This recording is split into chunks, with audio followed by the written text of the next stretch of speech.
vibe and let it flow. Kick back all day, don't go hurrying now. Wise man once said that you get what you show.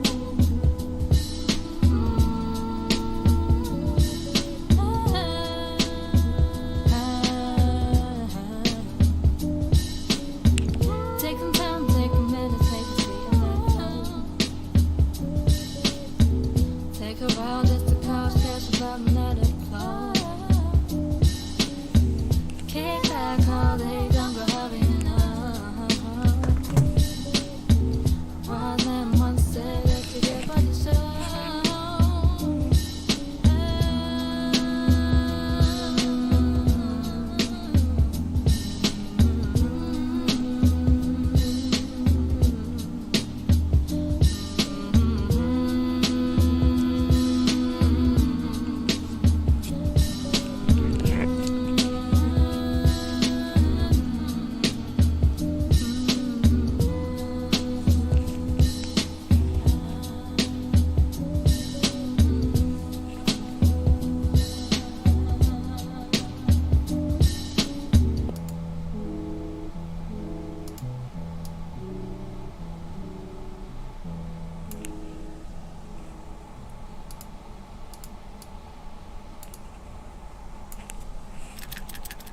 Know that feeling when you're down to the last few pills in your prescription? It's called dread. But there's good news. You never have to stand in line at the drugstore again. Try Capsule, a new kind of pharmacy that takes all the hassle out of getting your So Capsule lets you manage your meds. some good news today, actually. This is sort of a big thing that I've been trying to do for a while and has been preventing me from updating the iOS version. But now it's been figured out. I'm very excited, and that is Smudge. So the older versions have a very, very different Smudge engine than the current version, and the current version was interpreting the old Smudge strokes as really, really wrong. So let me show you quickly show you what it would look like. It would be something like a horrible mess like this. Let me open up a sorrow head. So this is what it would look like using the new. If you open the old Smudge with the new Smudge shader, it's all screwed up, right? So finally, I figured out today how to get it to match pretty much exactly, or as close as I'm ever gonna get it. So this is the new version. Where is it? Asaro.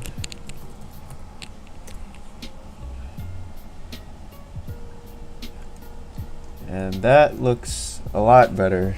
I think it's pretty much good. This is how I remember it being.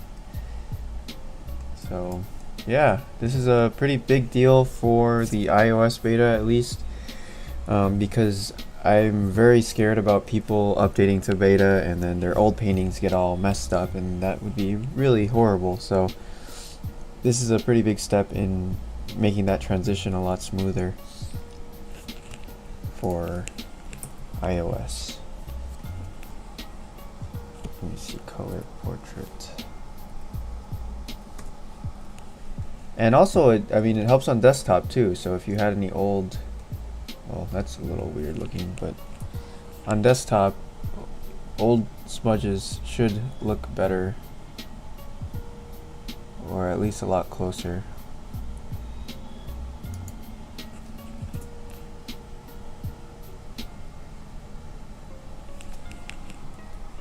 Anyway, yeah, versions. Oh, that's kind of not good. Well, still working on it, but Smudge is better. Hello, Arv. Uh-oh. Alright, anyway, let me get back on the iPad here.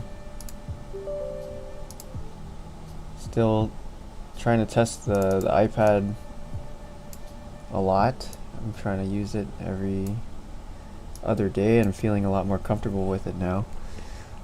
Let me get this thing started up here.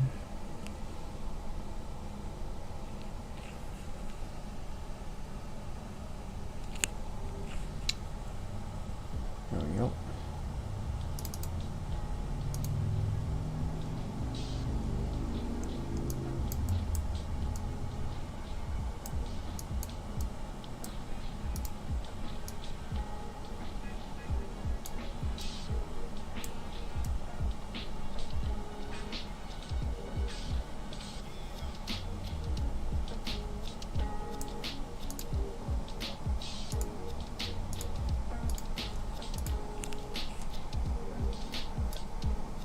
There we go. We're gonna try to do a awkward school photo today. I used to do a lot of these, and I miss doing them.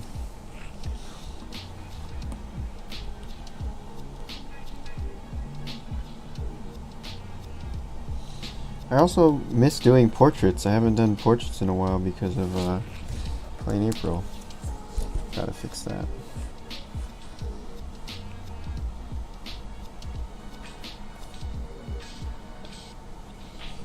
$1,800. Oh no.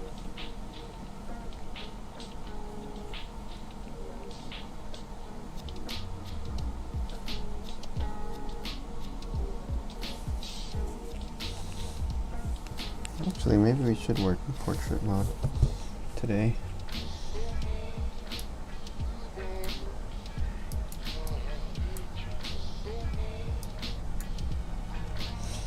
Okay.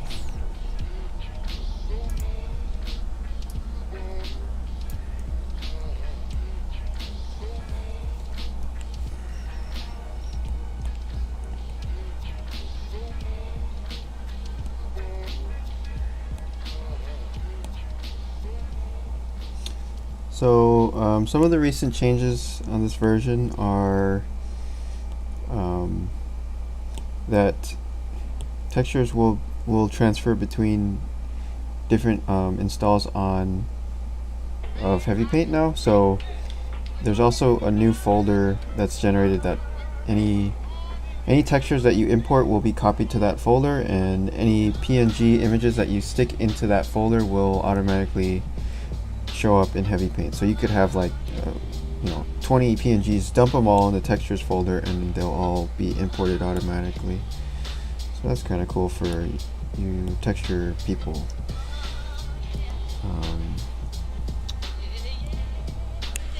And what else is new? Oh, the position of this control panel is memorized now. So if we move it over here and change the proportions, we can save our file and it will memorize this. I wonder why the corners are square now. That's weird. Anyway, I'll have to take my word for it because I don't feel like closing the window right now. Hello, Benjamin. Hey, Charlie. Okay.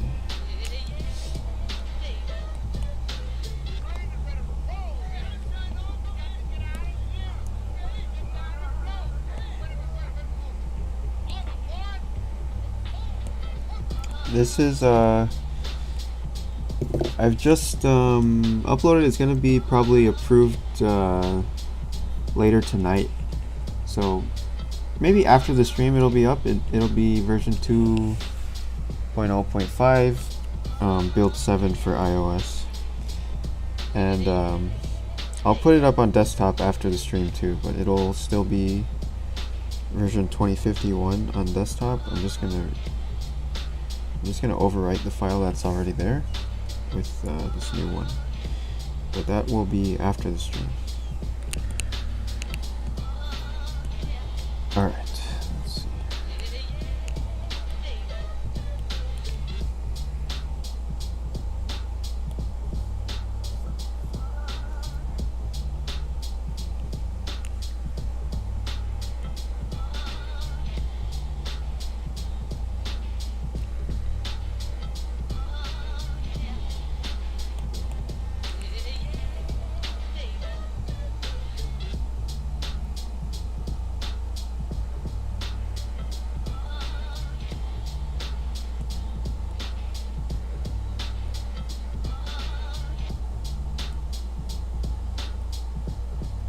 yeah. Of course, Arv, yeah, I'm gonna keep working on this thing until I can't do it anymore. So, like I always say, I'm very thankful and happy to be working on this thing. It's my favorite project so far.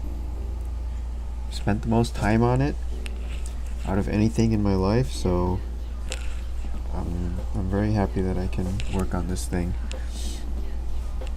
and I'm happy that you guys are using it too.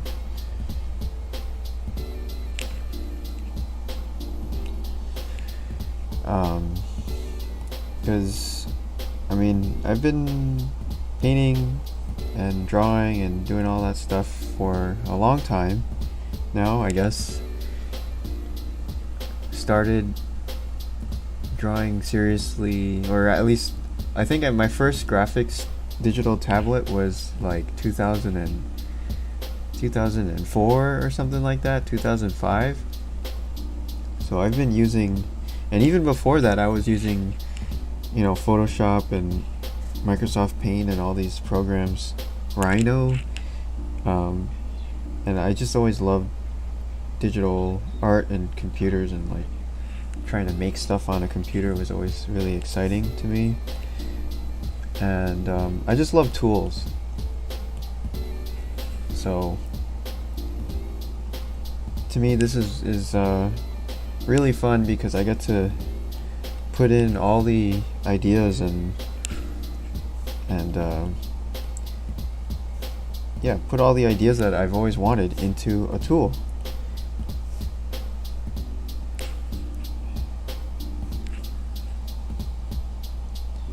And I get to use the tool, other people can use the tool, and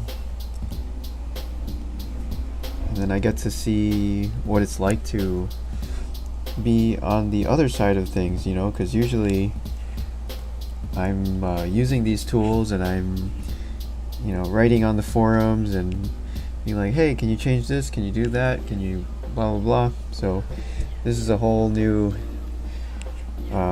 side of it that has been really, I don't know, it's been enlightening, and it's kind of changed how I think about other tools too.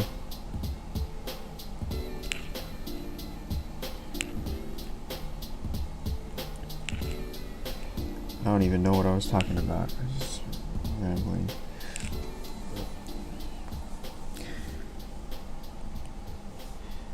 But anyway, yes, I will always, it will always be a pleasure to work on this thing.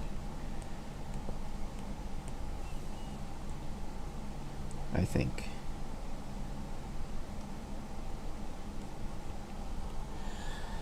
Hello, Mara. Hello, Will. Alright, so this guy is looking very,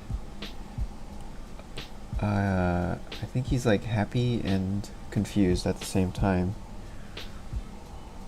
I'm not sure what the fire extinguisher is for. Is he like, what is this guy's backstory? Maybe he wants to be a fireman when he grows up? I don't know. Is he pretending to be a Ghostbuster? I'm a little bit lost on this one. If any of you guys have an idea of what this guy's backstory might be, please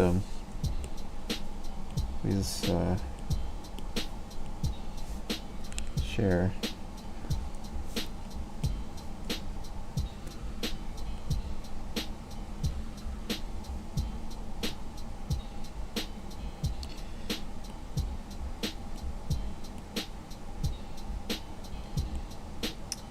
And I need to find my awkward school photo. I have a picture. It's at my parents' house, and it's on the wall. I have a super badass bowl cut. I think I'm like 4 years old, and I have my awesome Thomas the Tank Engine shirt on, and I look like a stone cold killer or something. It's pretty amazing.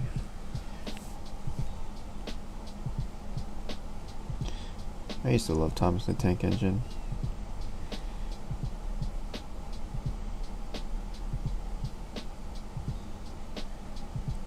But I don't really remember anything about Thomas the Tank Engine.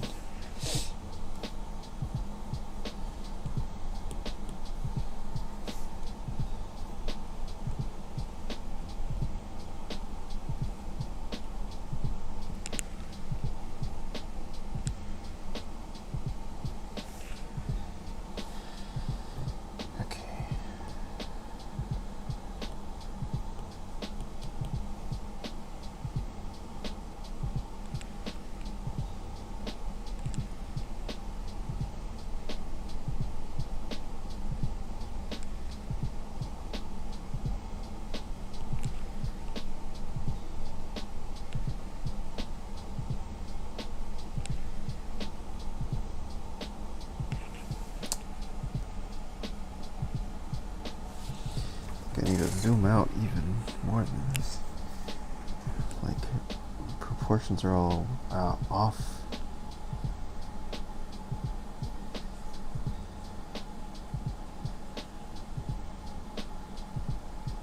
How did you decide on the name Heavy Poly?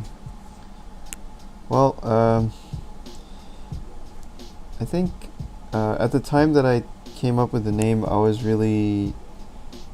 just trying to come up with a pseudonym for myself as an artist, and I was doing a lot of sci-fi stuff, like heavy industrial type of sci-fi, robots and spaceships and all this sort of stuff. So I thought maybe it'd be cool to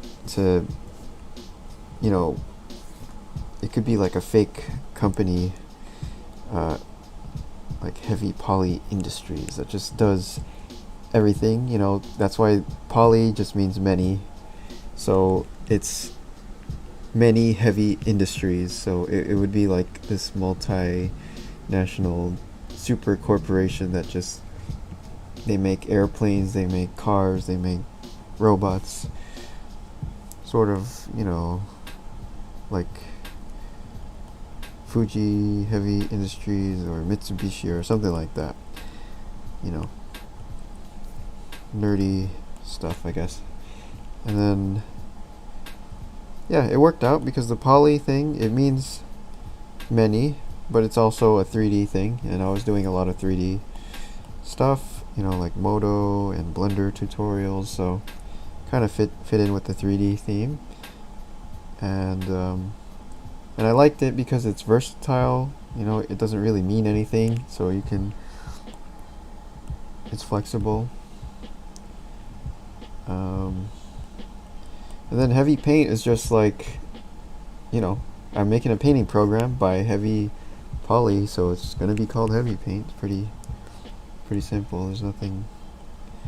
I guess Heavy Paint would be like, it's not watery, it's not washy, it's thick and solid kind of colors. So one feature of Heavy Paint that is that there's no opacity control up here in the front, and for a long time there was no opacity control at all. So all the paint or all the colors were direct colors, and that kind of feels like Heavy Paint to me.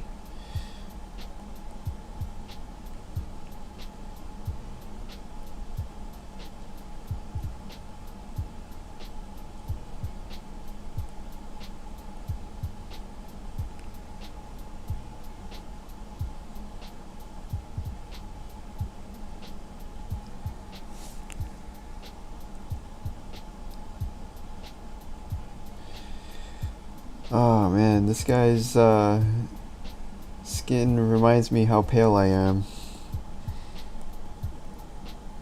We went outside we went to the supermarket the other day and had a pale off, so I guess I'm the palest of all my buddies that were there.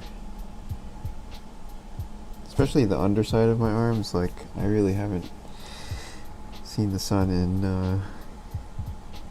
in a while.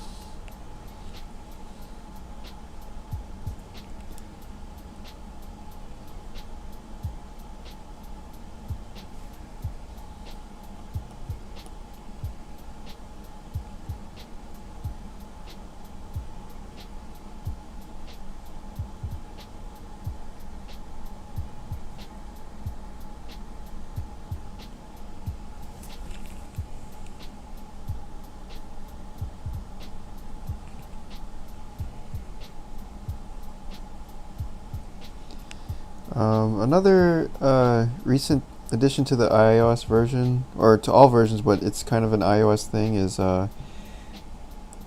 the battery usage has been reduced a lot by adding in an adaptive frames per second thing. So the program normally runs at 60 frames per second, which is like a regular fast speed. So when you're drawing, it's drawing at 60 frames per second. But then as soon as you let go of the pen off the screen, it's gonna lower this frames per second down to 15, which you won't notice because nothing is happening when you're not touching the screen, right? So yeah, it's great because we get a lot better battery life because it's 15 instead of 60. A lot less heat.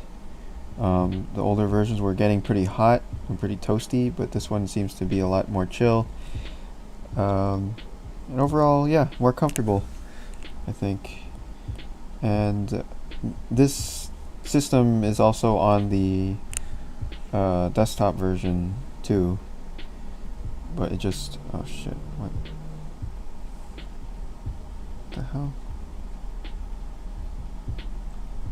Damn it. These ghost strokes are still haunting me. Sometimes it'll have like this phantom stroke off to the side. I've got to figure that out too. But at least I'm seeing them now, because before, for some reason, I just never saw that bug happen. But now I can see it. So if I can see it, I can fix it.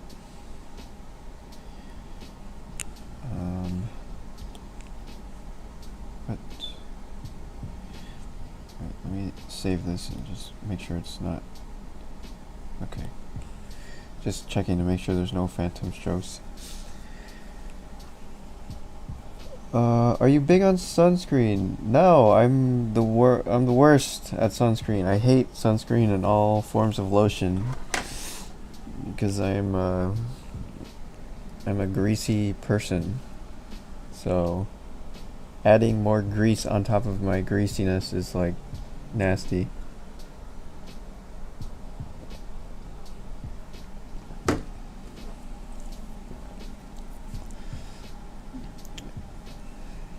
Okay, so let's see.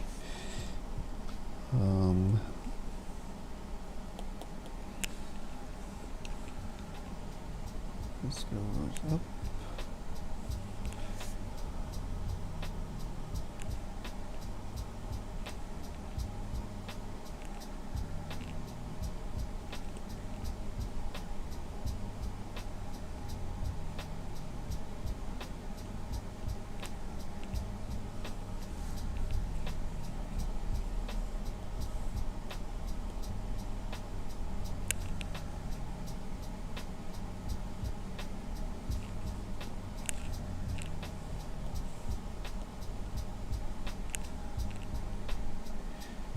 I like how beefy this fire extinguisher is. It looks like you could break down a door with it, possibly.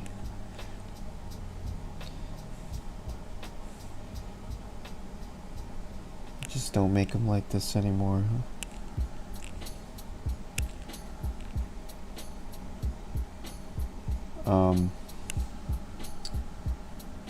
Have you guys ever used a fire extinguisher before? Did I try it? I think I tried one time, like just a tiny bit. but I never like actually used one for a fire. I had one in my car for a long time. Back when I had this 70s Datsun that was a little bit scary, so I had a fire extinguisher in that car. But if I'm being honest, a fire is probably the last thing that would have killed me in that car, because there were other more pressing issues, like I don't think the seat belts were very good, and then also the steering wheel. This is a 70s car, so it doesn't, like, airbags were not invented at this time, so there are no airbags at all. And on top of that, the center of the steering wheel, where there would normally be like a horn button that you would press to honk your horn, instead of that, the previous owner like got rid of that, and then instead there was like this bolt. There's like a metal bolt sticking out straight to where your forehead would like smash into if you ever got in a crash. So every time I drove that car at any speed over 40 miles per hour, I was like, yep, this could be my last day. Oh yeah, and there was also no mirror on the right side, I believe. Was there? Actually, wait, no, that was another car I had. This car did have a mirror on the right side, because that was another optional equipment on older cars. Is like you weren't required to have a mirror on one side. Was it the passenger side or the driver's side? I don't know. One of the sides is not required, so a lot of cars didn't have them for some, and it's like, sounds pretty dumb now when you say it, but what else was really bad about there were holes in the floor as well. There were actual like round cutout holes that I think you were supposed to be plugged up with some rubber drain plugs or something, but they never were. So like if you drop something on the floor, it would just fall out of the car. What other fun things? That car was super obnoxious. I loved it. That was a super fun car. It's so loud.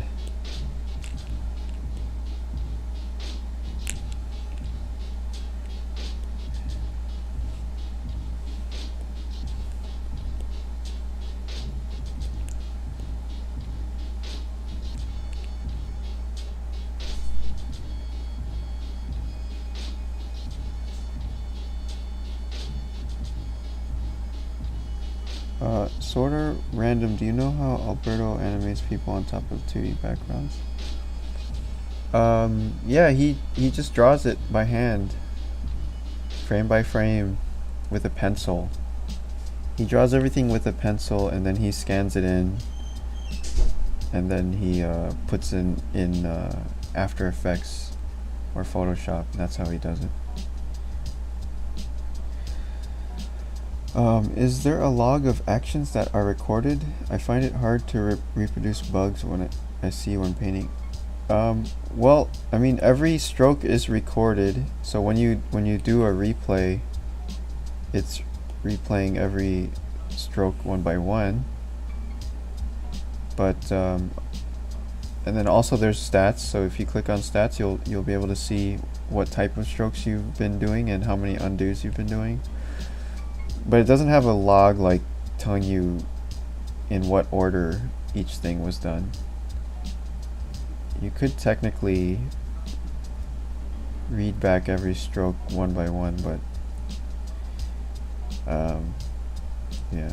Well, if you find a bug, the best way is to just screen record yourself, and then you can go back and see like exactly when the bug happens. You can just rewind the tape and see what you did.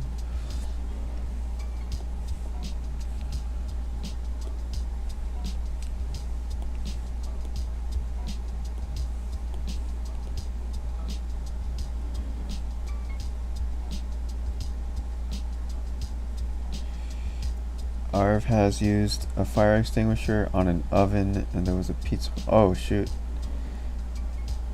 Well, hopefully it didn't burn for too long. One time when I first moved in to a house, and I was living with some roommates, and like my first week, I think, in the house, I turned on the oven. I was trying to cook something, and then I started like seeing some smoke coming out, and I opened the door, and I had melted my roommate's George Foreman grill inside. I think he was like using the oven as storage for his plastic grill, and it melted, and I was like, shit, sorry. But he didn't get super mad about it. So thanks, DJ, for not getting super mad about it. But also, you shouldn't be storing your plastic stuff inside of an oven. So I guess it's a team effort for that fuck up, right? We both made it happen.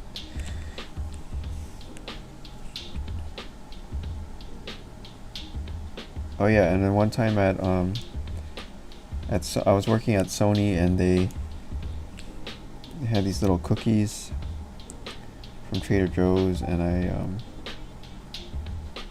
put a cookie in the microwave for 30 seconds. No, was it 30 seconds? It was either 30 seconds or a minute. And I think I went to the bathroom, and when I came back, the whole little kitchenette area was like super smoky, and there was alarms going off, and everyone's like, whose cookies are these? Whose cookies are these? And yeah, I didn't realize that 30 seconds of those little tiny cookies, they were very powerful cookies. They had a lot of energy stored in them. They just like, yeah, they had all this like security team coming in, and everyone was like, halt all work, we must find whose cookies these are. I was like, they're my cookies. And then for the rest of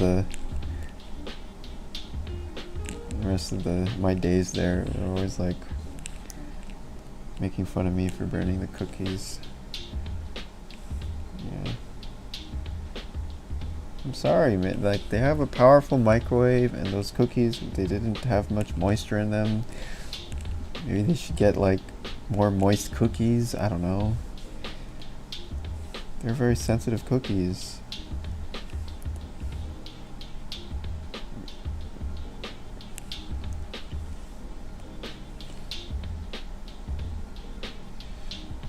A friend pressed on an extinguisher in a local internet cafe we used to hang out with the owner. It's been a month. He was teasing the idea of doing it. One day I come in, and all the people are waiting outside. The explosion happened. Oh man. Oh.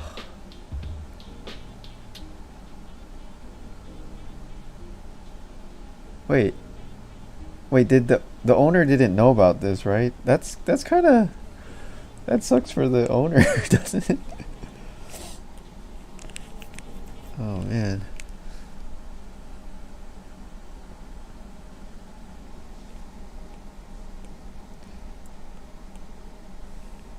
Frustrating as backwards go, especially when you're trying to get ahead in life and at work. So if you're thinking of going to school, enroll at Brandman University, or you can use tomorrow and you learn today, and over 90 programs built from the job up. Keep your life and your education moving in the right direction. And go ahead and school, not have to. At Brandman University. Visit brandman.edu or click the banner.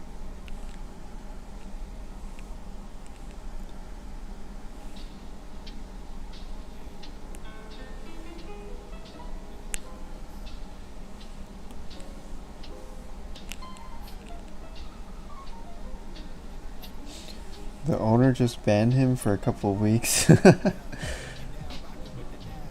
Wow. Yeah, that is pretty cool of the owner. That's definitely not a fun prank.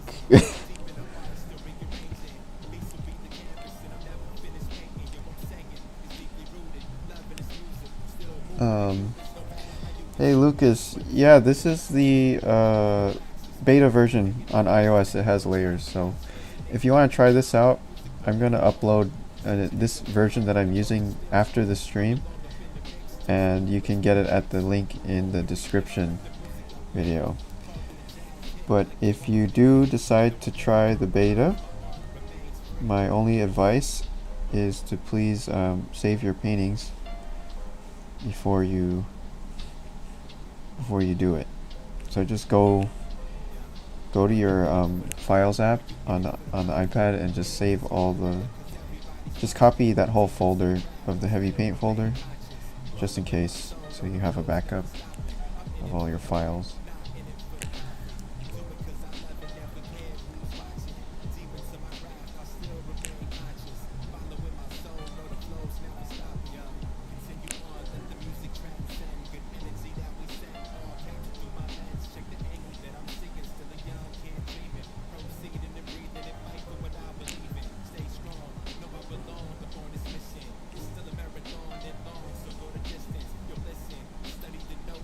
Oh, you're on Android. Okay, yeah. Android version will be after the iOS version, so probably I don't know, a couple months or so. But on desktop you can try it too. The desktop version has layers.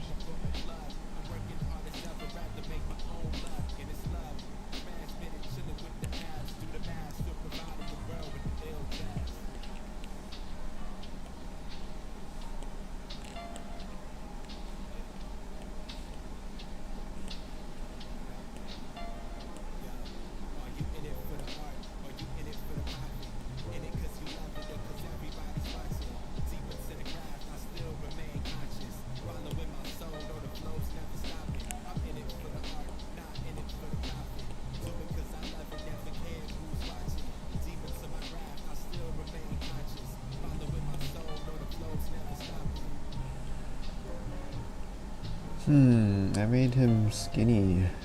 Oops.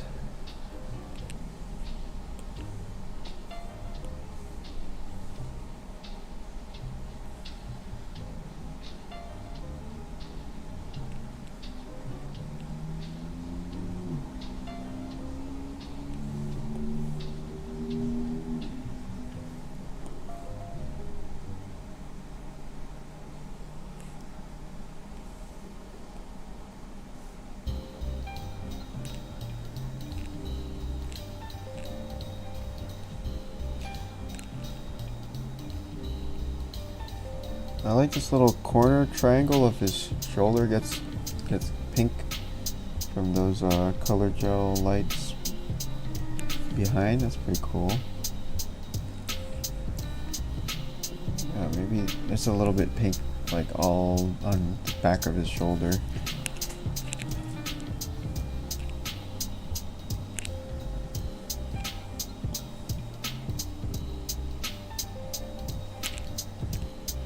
And then down here, more purplish, or at least more neutral. Just like the background is more neutral.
think I'm doing this wrong.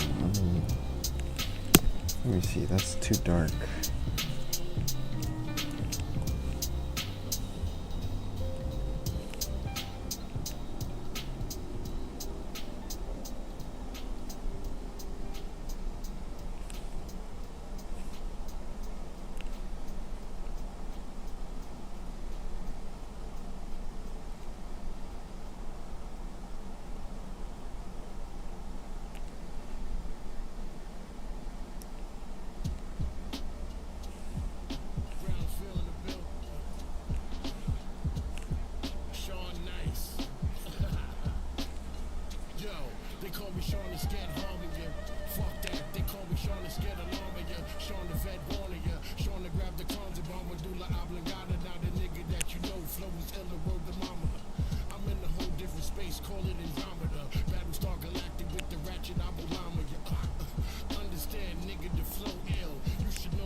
Okay, I like the app for quick minor sketches.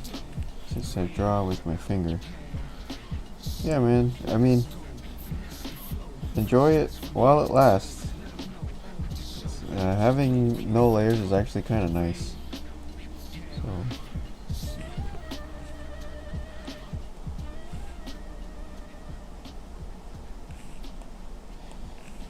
It's not like having layers makes us better painters. It probably makes us worse.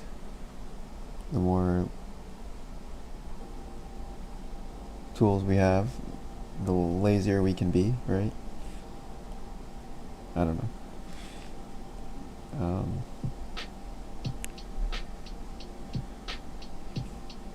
Well, maybe not that, but it is nice to not have to worry about the layers. Because we are very simple.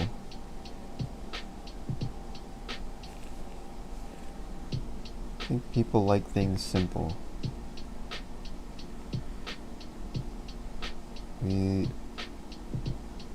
At least I do. I like my life to be as simple as possible. I don't want crazy things. I don't want like 50,000 things happening at the same time. I just want to do one thing at a time. Think about one thing at a time and just like be absorbed in one thing. I think, yeah. I just want to be absorbed. I want to get lost.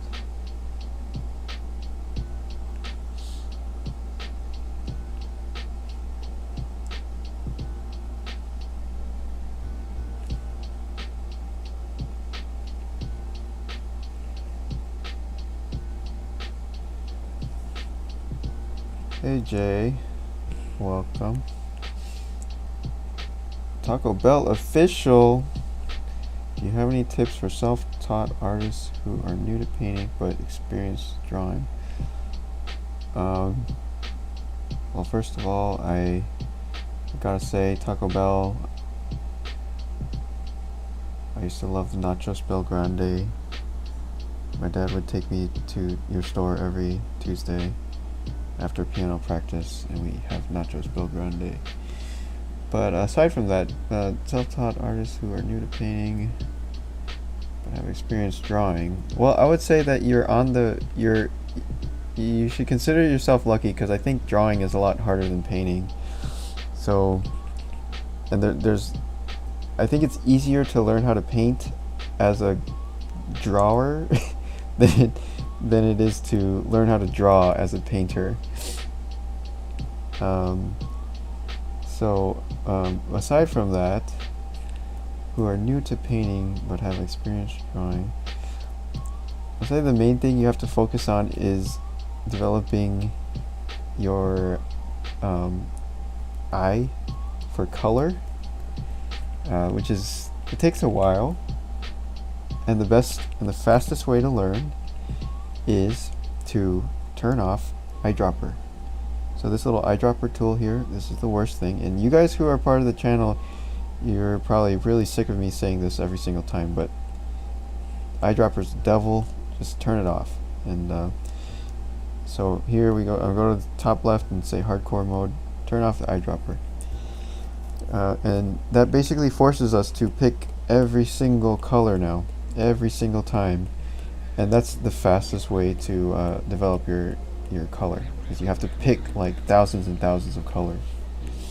Okay, so that's it. If you're drawing, just pick as many colors as you can, as often as you can, and you'll get it eventually.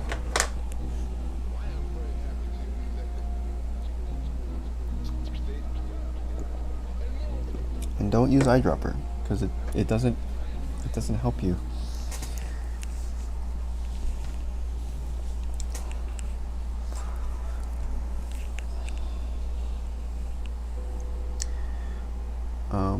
And another thing that we were talking about on this stream a couple of weeks ago with Devin Corwin is he was saying that grouping is another big thing, and that's something that every beginner struggles with, and I mean it's the first and the main and the biggest and the most important thing. So grouping just means like you get well, let me turn the eyedropper back on here just for a second to demonstrate. So if we start eyedropping the colors, look at the bars, the color bars on the top, right? Or on the top, like where they're hovering around. See how they're jumping around? But they're all like jumping around within a small range of each other. Right? And then if we go to the shirt, again, jumping around, but all within a small range. But you see how as we jump to each different material, there's a big and obvious jump between each material, like the material of the skin, and then there's the material of the hair, the material of the shirt. So there should be groups where the values, they stay within a certain range within each material, sort of. That's how you can think of it. And if you go too far, sometimes things can start to fall apart. It'll look like one group is melting into the other group, and there's no boundaries to the groups, and it becomes pointless. But I mean, it's not a rule, but something that can help when you're starting out to like think about.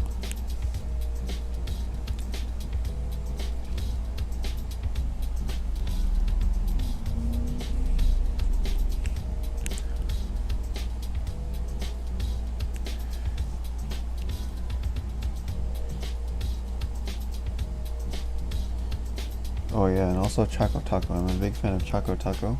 I think it's one of the greatest inventions of the 21st century. So, I'm a big fan of you guys' work.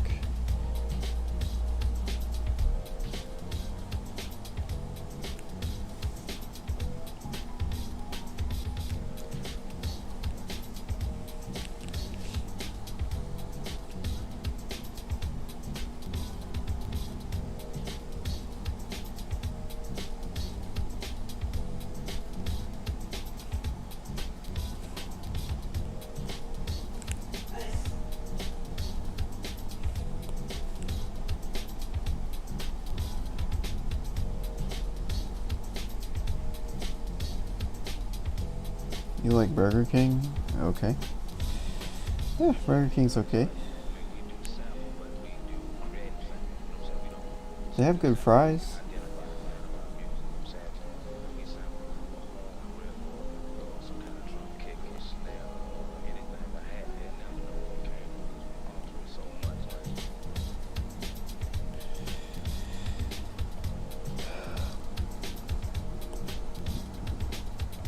Painting scares me. The first ugly stages are dreadful.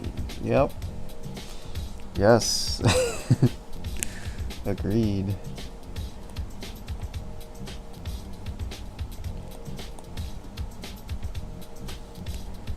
It is scary. Painting is scary.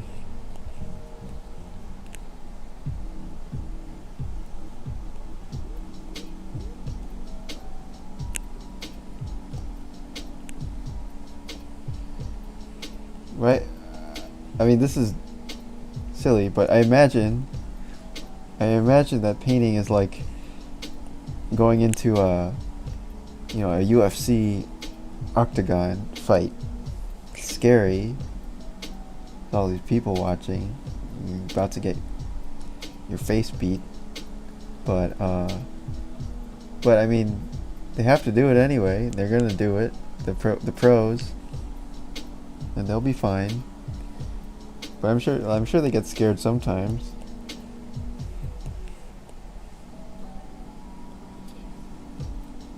I was just listening to interviews with Rose Namajunas, who's the is it strawweight champion right now? She's pretty awesome. Thug Rose.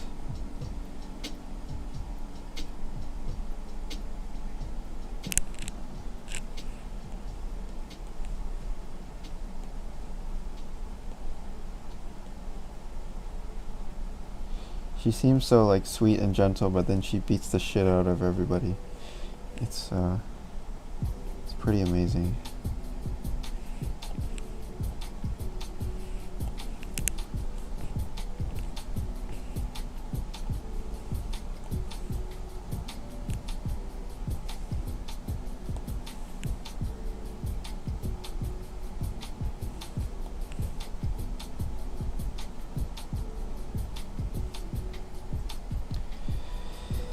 Yes, that was very so efficient. She just ended it right there. Crazy. Have you considered integrating lab? You know, you're not the first person to ask for lab actually, and I am curious about it.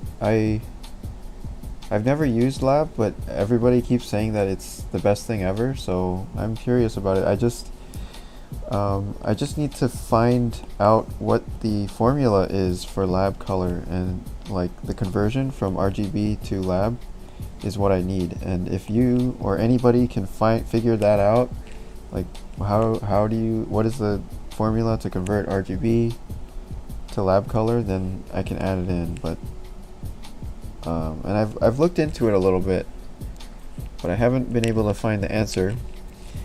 And I'm not smart enough to just like figure it out off the top of my head. So yeah, I need the formula for lab conversion.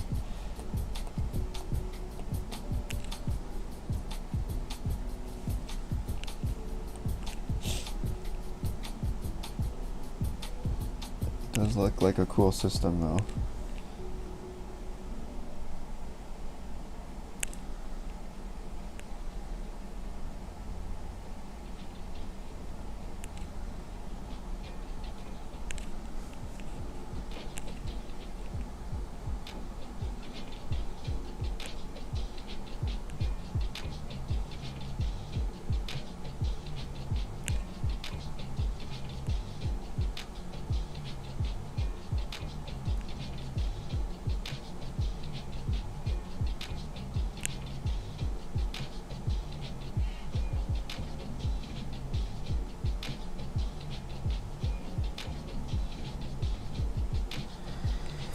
Yeah, yep, that's the issue, man. I have no clue either, so I will never be able to add it until I find out how do you convert RGB to lab.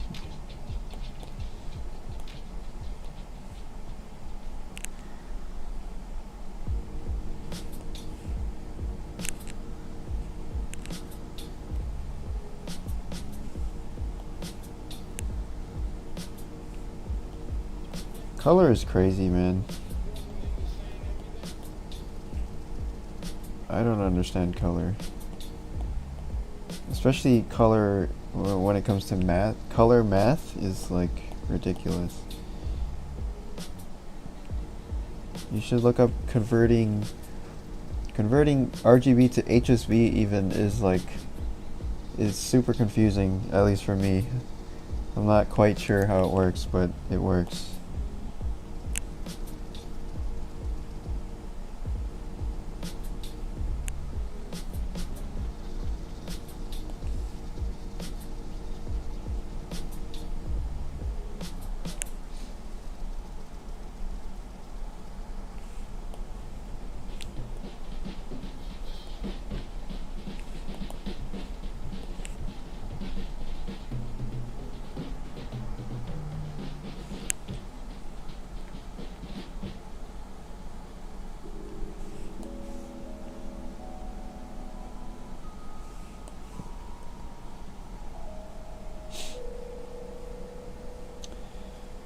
Hello, Michael. You know, we're just talking about lab color versus HSV versus RGB, and here the usual art nerd convention.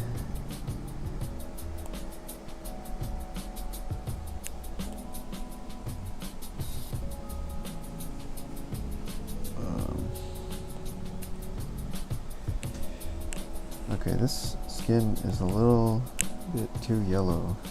It looks like a Muppet. Let me change this up.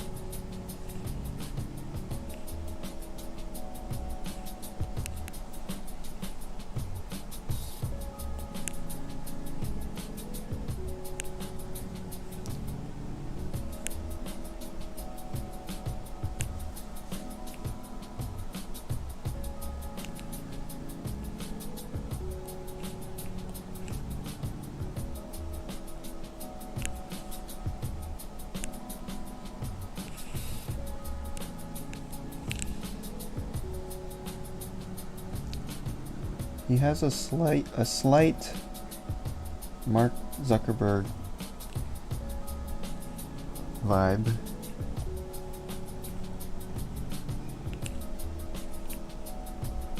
Young Zuck. Actually, that would be a good rapper name. Young Zuck.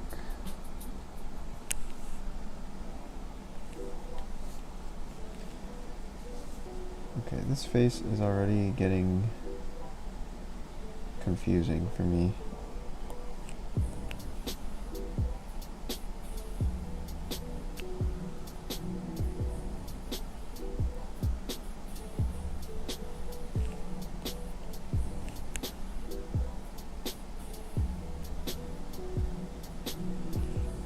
He just has that long U-shaped face. Yeah, he just has a long face, I guess.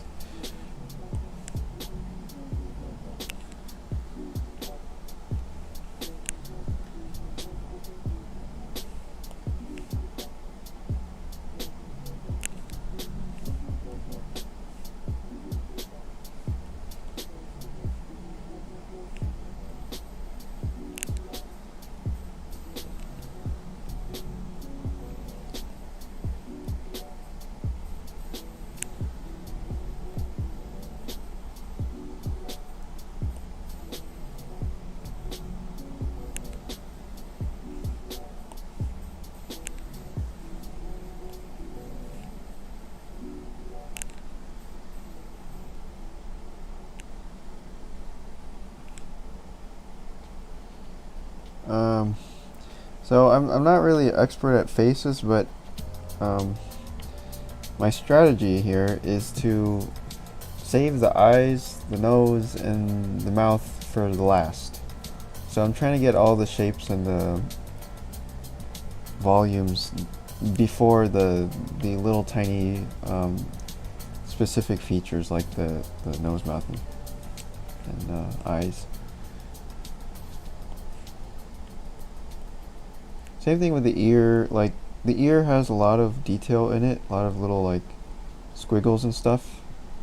But first I want to get the overall gradient, which to me it looks like the overall gradient is from this color right here to that color over there on the outer tip. So this inner color is maybe more yellowish, something like that, and then the outer color is darker and redder, like that, and then just blend in between them like that.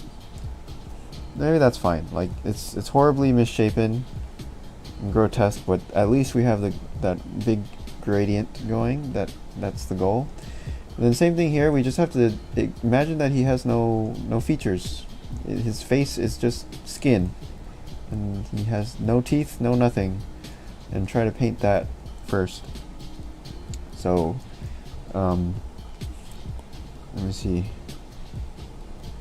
And looking for the big gradients. So what are the big gradients? Maybe there's this color in the middle of his forehead fades and it becomes like this corner color, this corner color.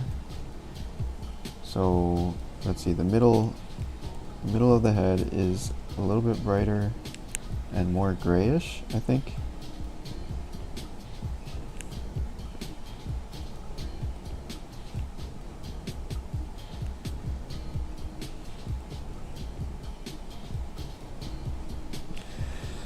Okay, something like that.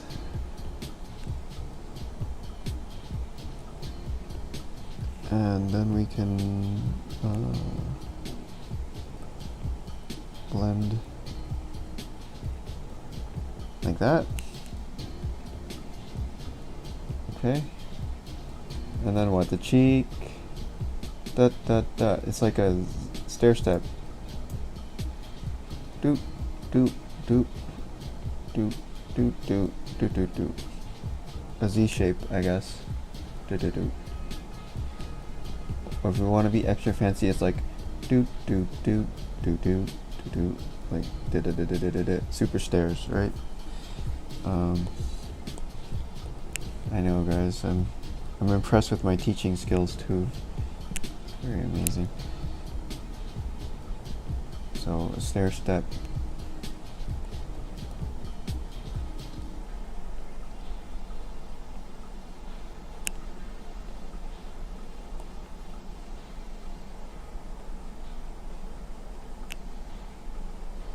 I don't know. This is my strategy right now. I don't know if this is the proper way to do it. It's just how I'm trying.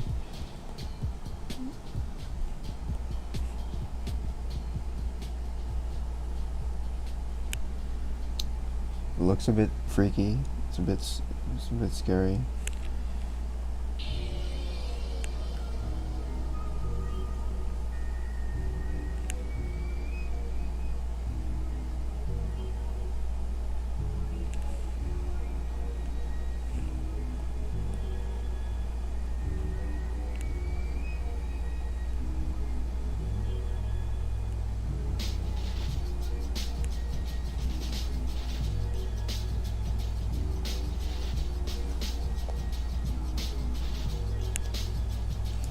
Get rid of the mouth. Get rid of it. Oops. Who needs a mouth anyway? It's like the Matrix in that when he's in that nightmare and he loses his mouth. That's pretty creepy.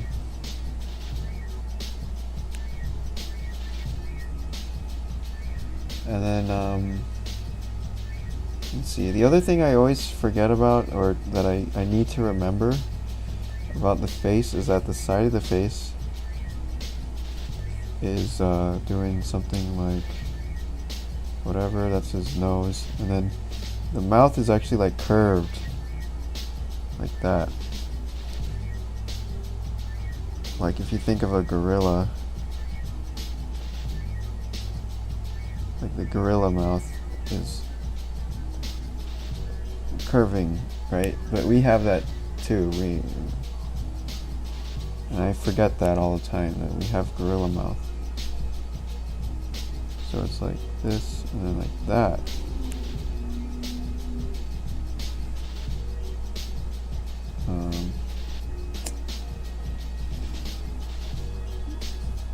Yeah.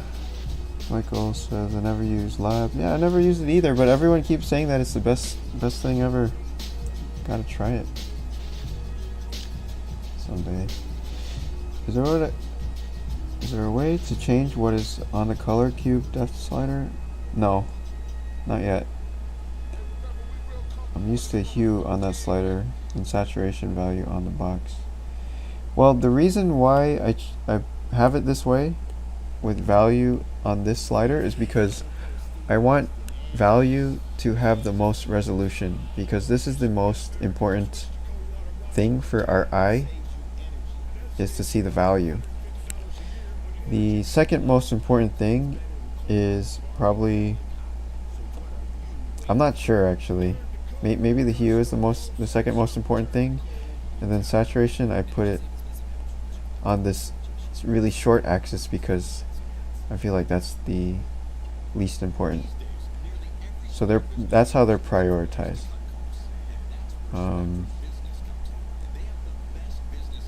I mean, aside from that, like I don't see what changing the order of them would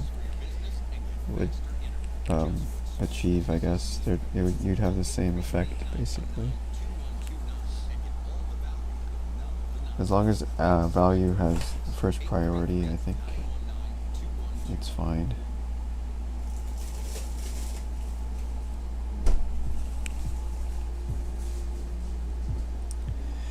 I like the fact that when I change to BW, I can see how hue affects the values on the box. Yeah, actually that is a big thing. That different hues have different values to them. You notice it a lot with RGB sliders too. So check this out, guys. Like this is our hue box, which you wouldn't think of as different values, but they are drastically different. And also saturation is drastically affecting value too. So, you know, if we switch this to HSV, you can also see here that the hue slider is all over the place in value. So you're not really getting consistency when you use HSV. And also saturation greatly affects I guess the value. You can see the value changing here as we go lower in saturation. The value goes higher. Higher saturation, the value goes darker. If we go to RGB, you can also see that green is a huge value difference from 0 to 1. So let's go down to 0. So the top one is red, right? And let's see. So the maximum red is sort of like, I don't know, number 5 value. So remember that gray value right there? And look at green. Green is way brighter. And then look at blue. Nothing. Blue is like trash for value. It doesn't do anything, basically. So you could crank the blue all the way up and you're barely touching value. And then you barely touch the green and you're jumping in value. So you just have to be really careful about that when you're using RGB. Green is like supercharged value.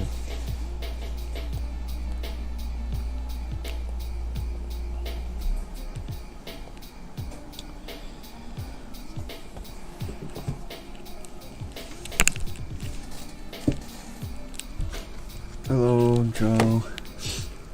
Welcome.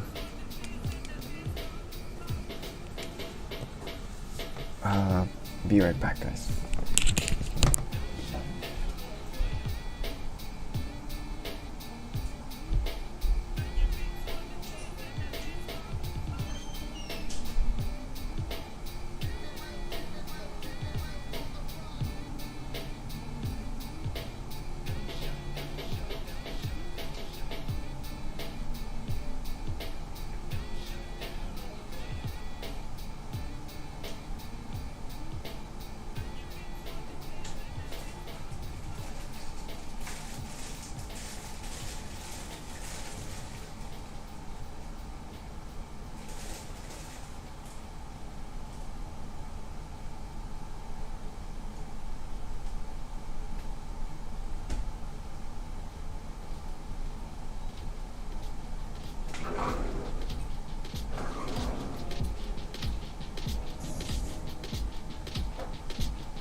Okay.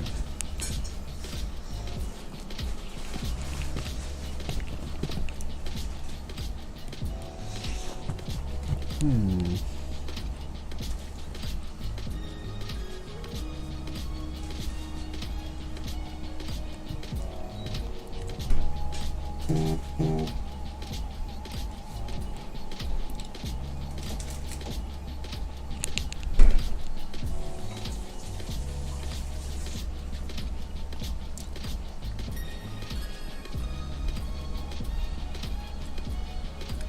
Did I earn this yet though? Because I wanted to get everything in before the features. So I'm like kind of dancing around the features.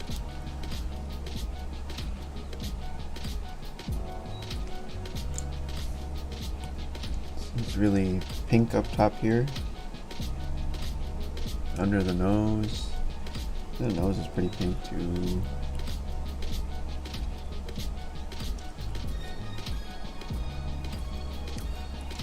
It becomes less pink towards the top.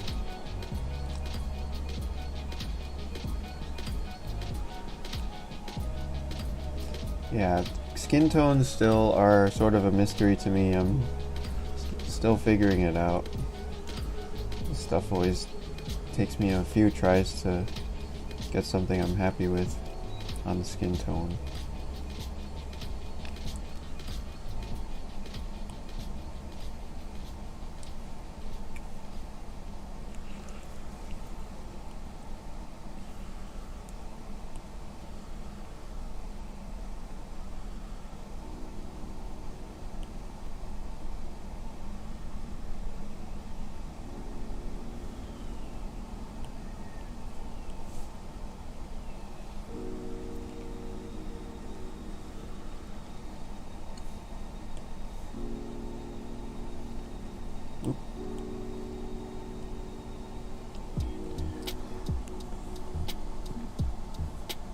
The way Cynics does skin tones make me mad? You mean like it's so good that it makes you mad? I'm eating a Hawaiian bread with Korean pork jowl meat. It's pretty good. And some kimchi. Kimchi Hawaiian bun sandwich.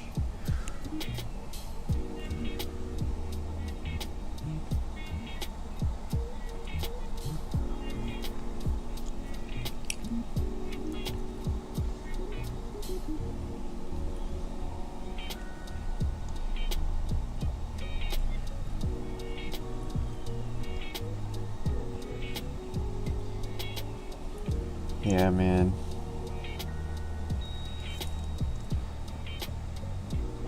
It's like, what? There's green in there, there's orange, there's pink, there's purple, there's every single color. What? I thought skin was just yellow or pink. What the heck? Or brown. Oh, you got all these colors in there.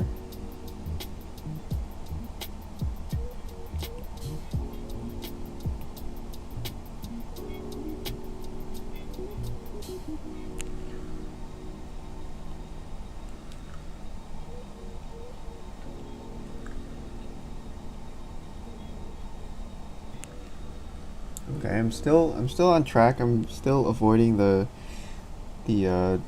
details, the features. So I'm happy. Just gotta stay calm. Don't panic. Just keep working around the features. Slowly get closer and closer. Let's see. Okay, maybe down here at the bottom of the chin, it should be more bluish. I need to look for more big gradients.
Uh-oh. I'm getting into the details now. Scary.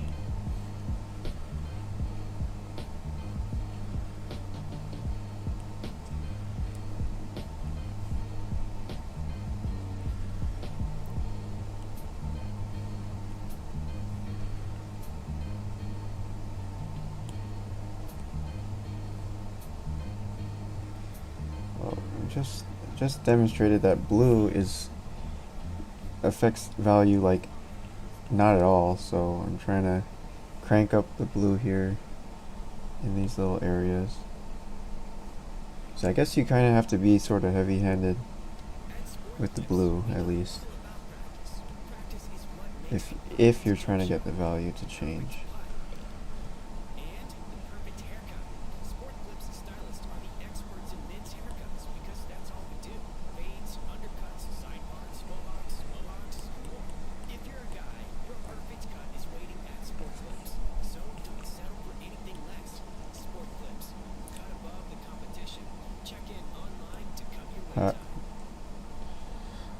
Alright, I'm gonna save this, make sure I don't have any phantom strokes.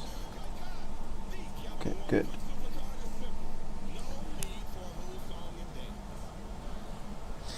Yeah, you're right, the pink is messing with me a little bit.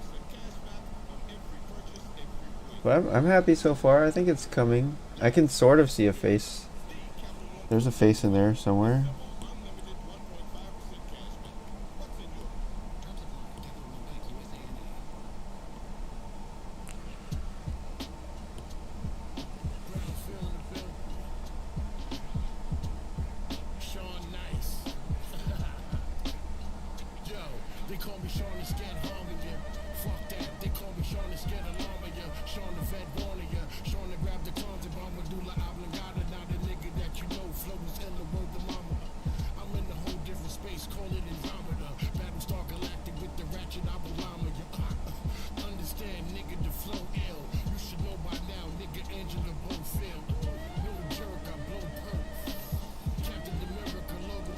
Okay.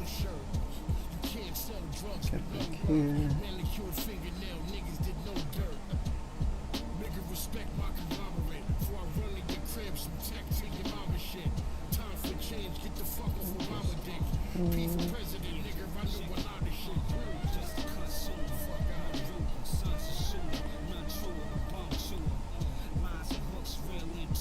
Oops.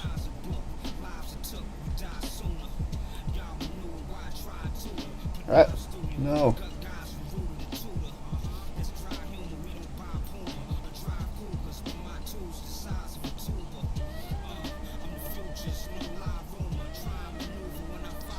Yeah, this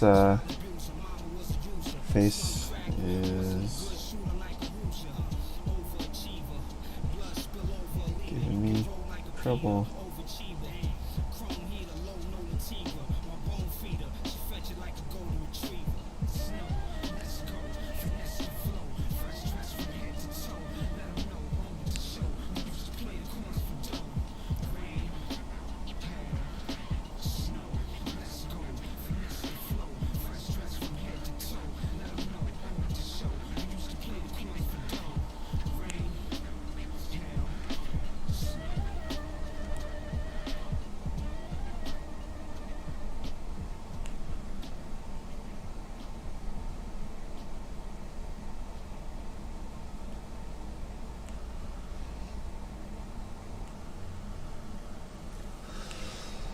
Alright, let's go for the mouth.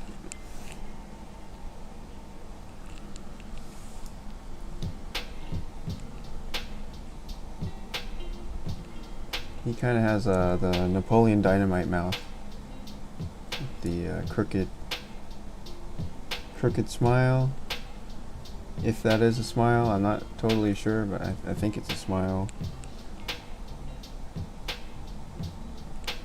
And he's got the teeth to go with it, complete the look.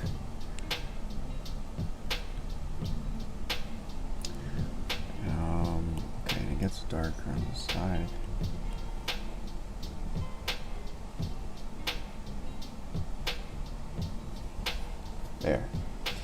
this face doesn't really look like the picture, but I think it has his spirit maybe is in there, or I don't know. It looks like a. So far, it looks like a Japanese salaryman version of this kid.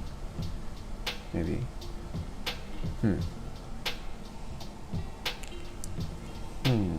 What am I missing?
For likeness, the hairline should be closer. Oh, I agree. The hairline is, yeah, closer. And the chin longer. Oh, right. That's what makes it look, he looks Japanese because the chin. That's right. This is a good point. Let me see what happens if we make the chin longer.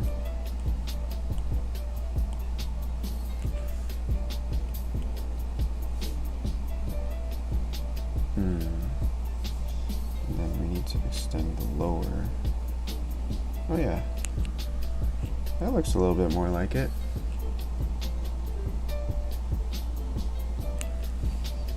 Too red down here. It should be greenish.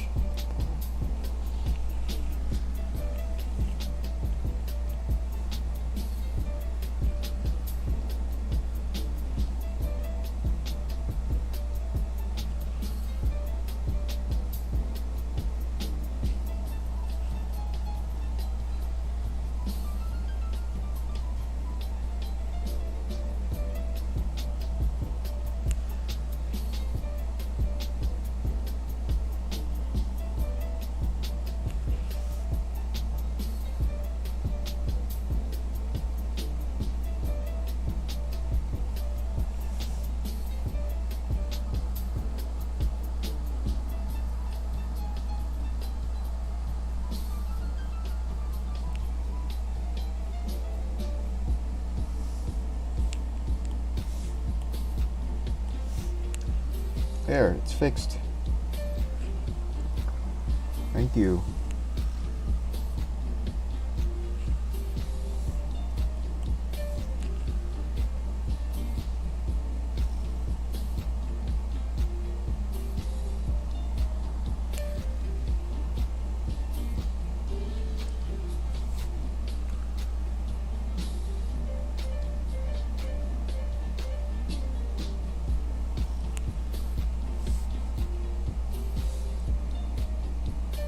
Then we're coming for the hairline next.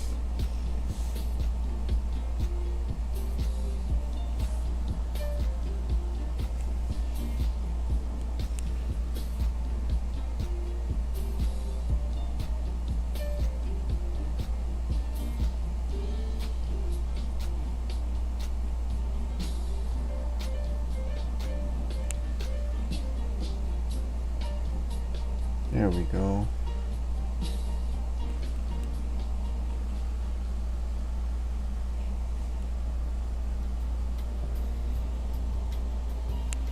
Okay, now it's too tall. Well, actually, you know what? His hair is kind of tall. Maybe I'll just leave it. I like this tall. His tall hair is sort of fun.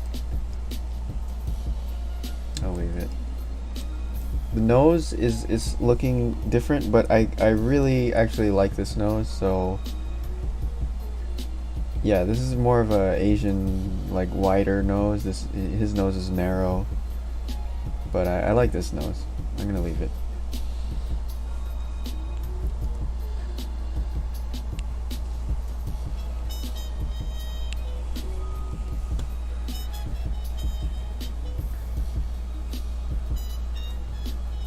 It'll be a hybrid.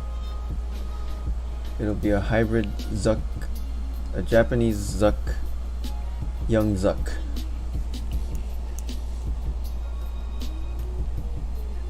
Oops.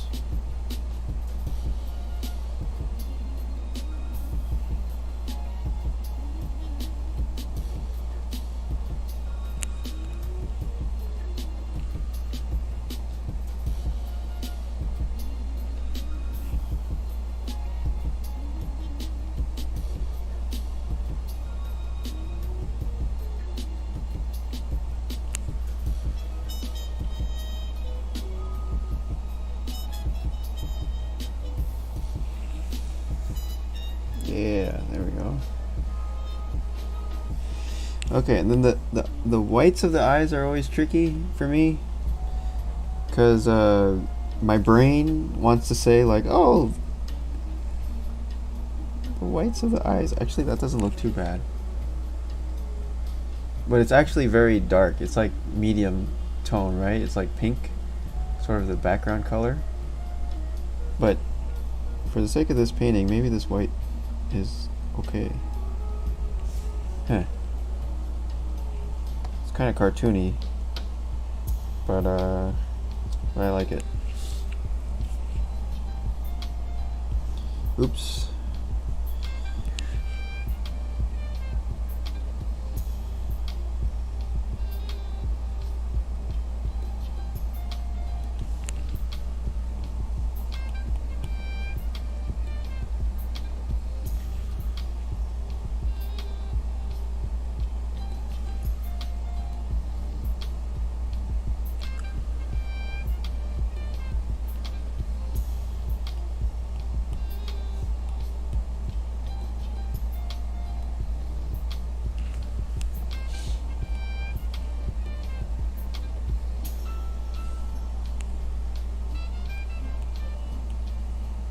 It's actually very light shadow under here.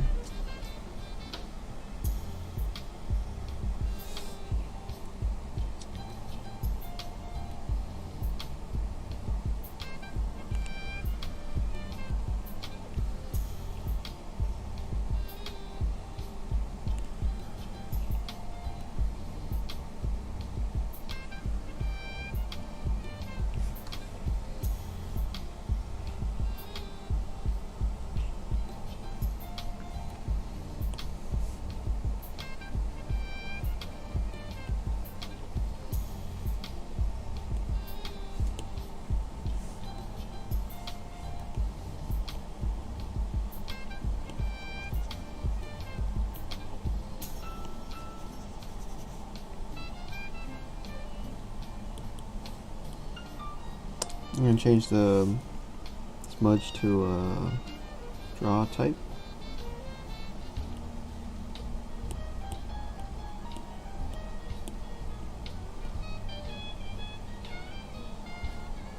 Never mind, I don't want to smudge this.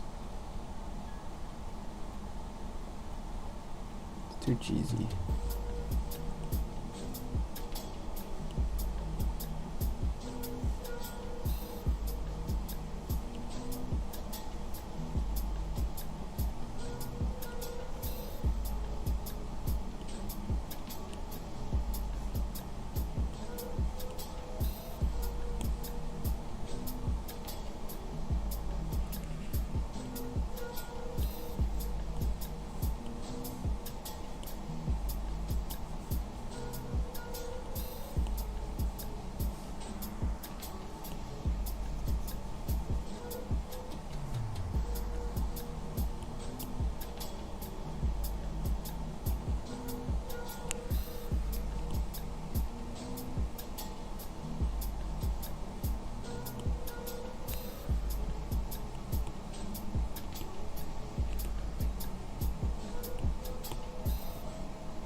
Ugh.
Oh, excuse me.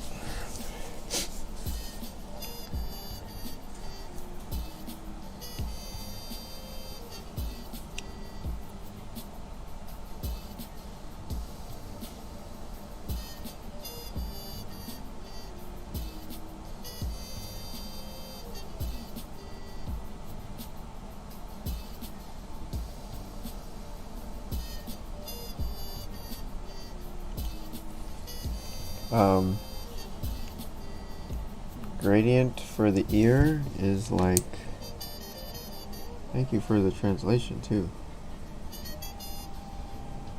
Okay, gradient for the ear, well, any gradient is like, you put one color on the right, and you get the other color, you put it on the left, and then use this one, the fade looking one, and just use an oversize it, and then chop it, something like that. I should probably figure out what to do with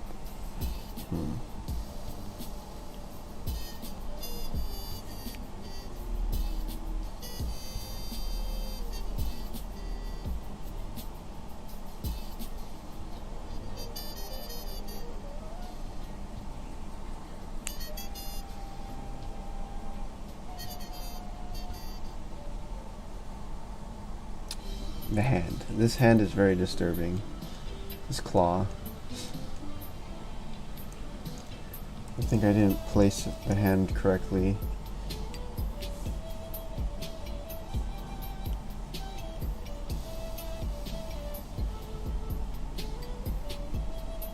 This dino claw hand.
finger looks like it's breaking.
Background strikes again.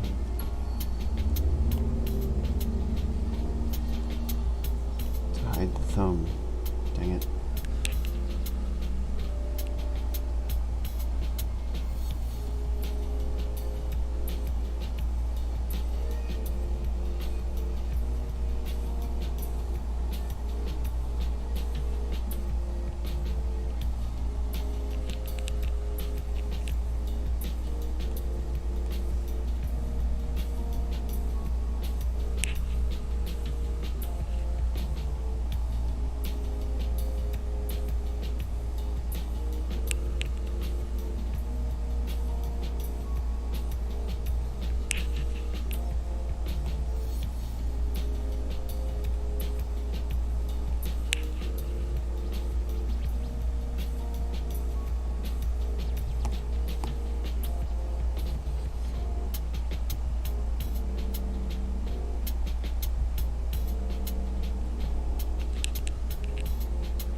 attempting to cover up my weird painting with some random drawing.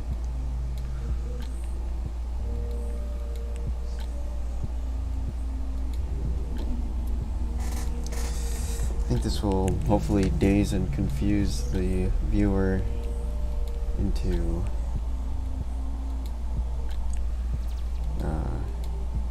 thinking that this is better than it is.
I like this guy's purple tie too. It's pretty gangster.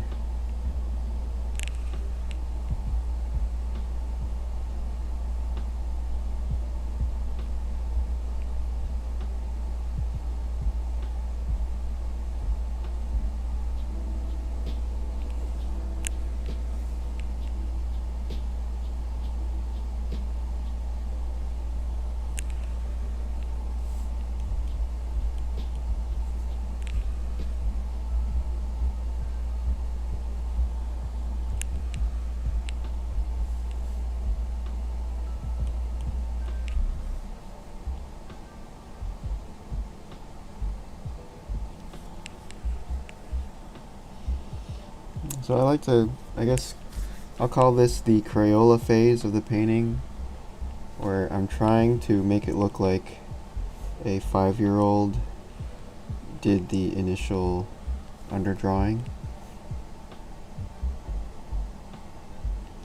to give it that kind of like effortless look, you know, like, oh, I didn't care about this, I'm an artist, look at me, I'm carefree, I just paint what I want and I scribble. And it's actually hard to do this, I think. Like, this is something I've been striving for so long, and it's freaking hard to make it look like a 5-year-old did it. But if you can, then I think it adds a lot of charm. It makes it look like, oh, maybe this person didn't go to art school, you know? And then that makes it more likely that someone will be able to appreciate and enjoy your work.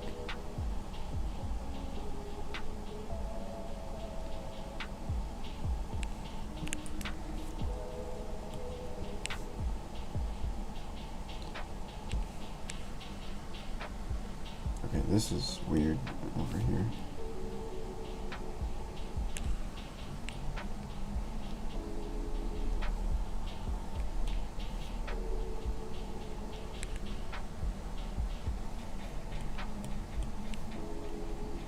Everything on this shirt is so light.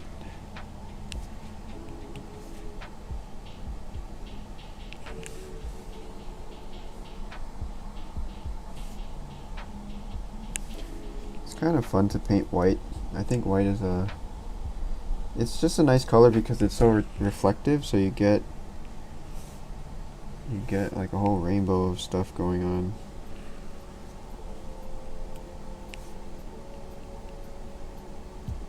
Especially with this kind of environment where the photo studio or the background or whatever has a lot of different colors on it, and then the white's just reflecting the shit out of everything, and it looks pretty cool. It has the pink, it has the green, it has yellow.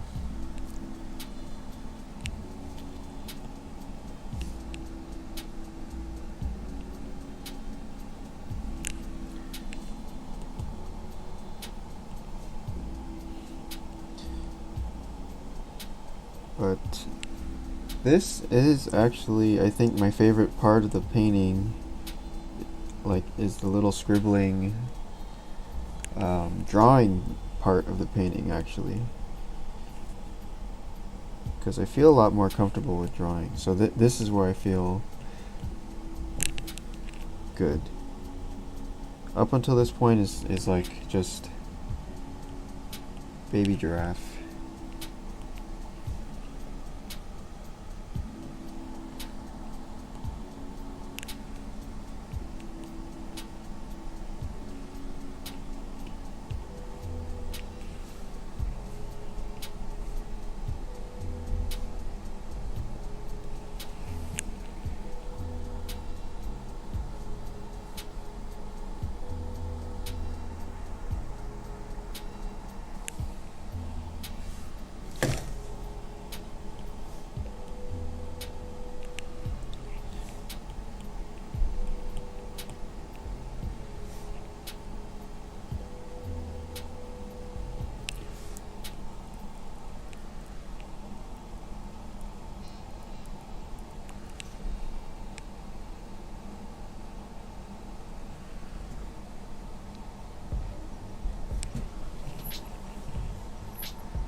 I hope you guys don't think I'm joking with all this. This is serious business, you know?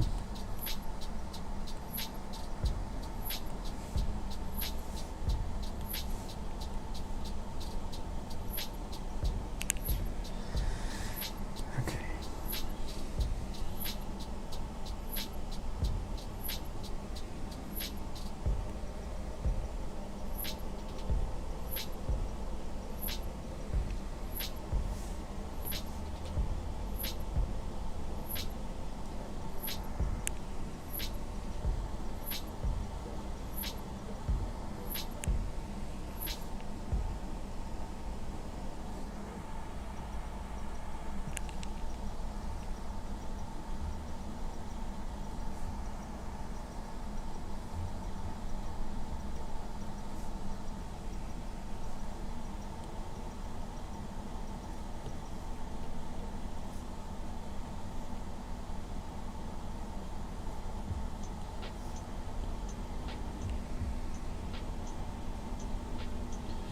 Yeah, when we switch from fill tool to chisel tool, playtime is over.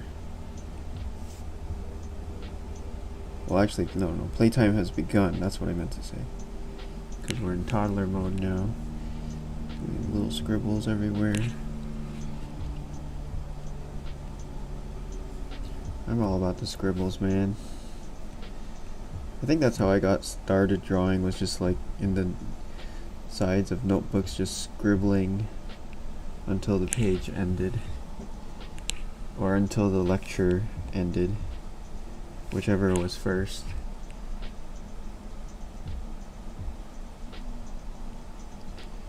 Scribble, scribble, scribble. Okay, so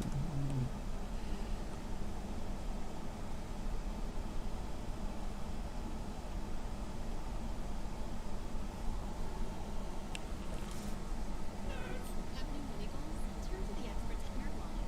Want to support your daughter's soccer career? With a new backyard big enough to pick in, we can help you find that new mortgage. Or need a credit card that turns your new console into cashback rewards? We've got you. Whatever your money goals, our nerds compare hundreds of the top mortgage lenders, credit cards, and more, so you can easily find the best for you. For all your money questions, turn to the nerds at nerdwallet.com. NMLS 1617539.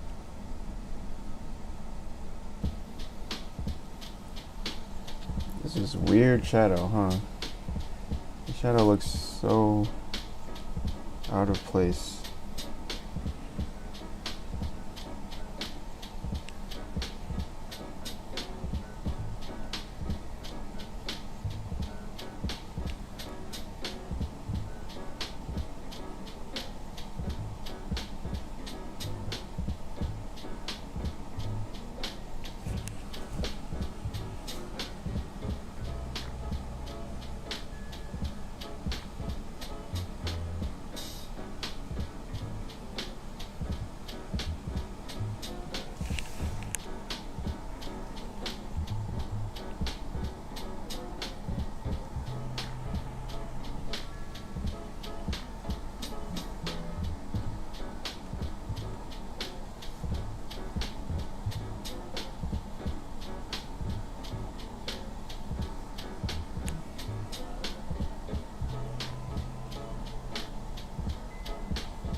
Oh no.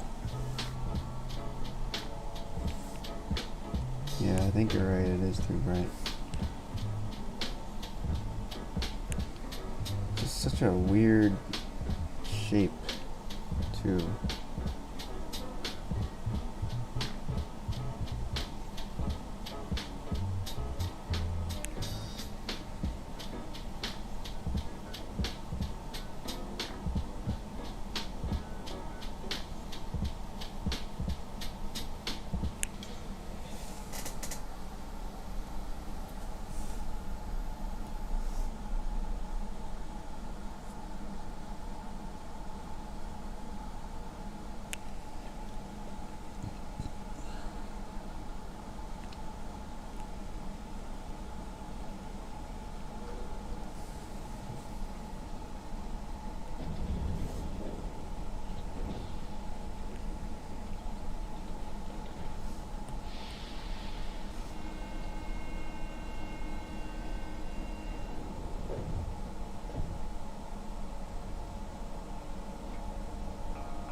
Nope, that also looks weird. Okay, this shadow's gonna kill me. I should have figured this out earlier.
This one's taking forever.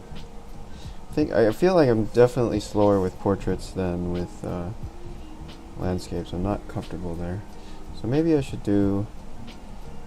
Maybe I'll just do a bunch of portraits next and try to get comfortable with it.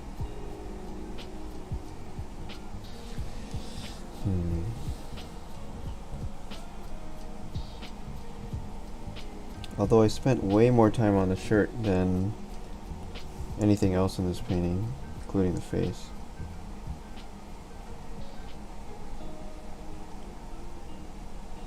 Two hours? Okay.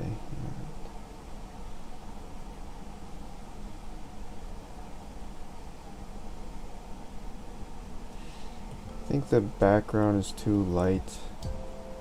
I would like to see the face a little bit more.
This thumb looks too aggressive. There we go.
I think I'm gonna have a lot of undos on this. Let's see. Undos per stroke, 0.2.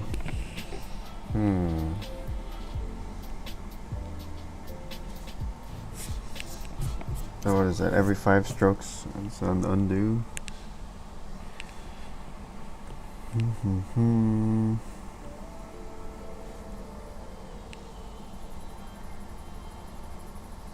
Think of all the time I could be saving by not undoing.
Yeah, man, this tie is hard. It's hard as fuck.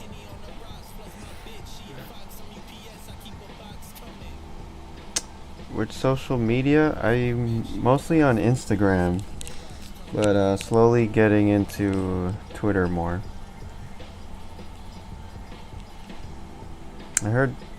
I saw that Twitter's getting rid of their weird cropping algorithm now, so now we can see our artwork. This is very great. I'm glad somebody at Twitter listened to somebody. Okay, guys, I think this one, I think my brain is a potato, so, but I'm happy with this one. I always enjoy doing these awkward school photos. They're really fun. I like to imagine what these people's backstories are, but usually can't come up with anything that makes any sense.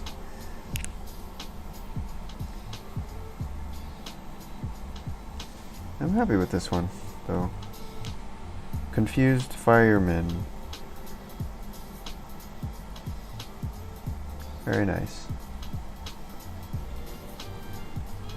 Okay.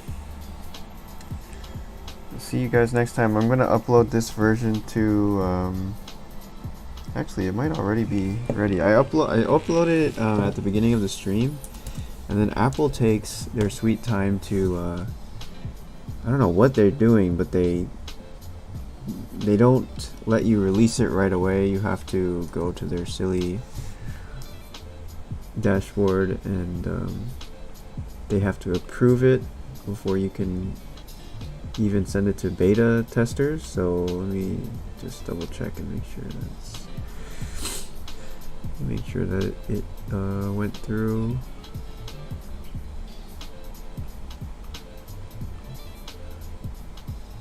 Okay, Heavypaint test flight. Okay, ready to submit. Awesome. Okay, let me say what to test. What are we testing? The main thing is fixes smudge on old paintings. Fixes smudge showing incorrectly on old paintings. Please check if smudge.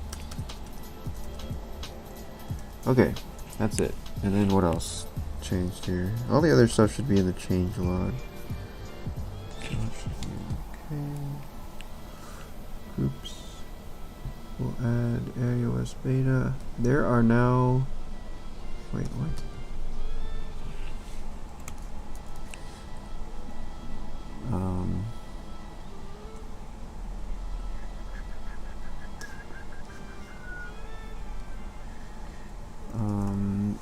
First time beta users, please back up old paintings before using beta.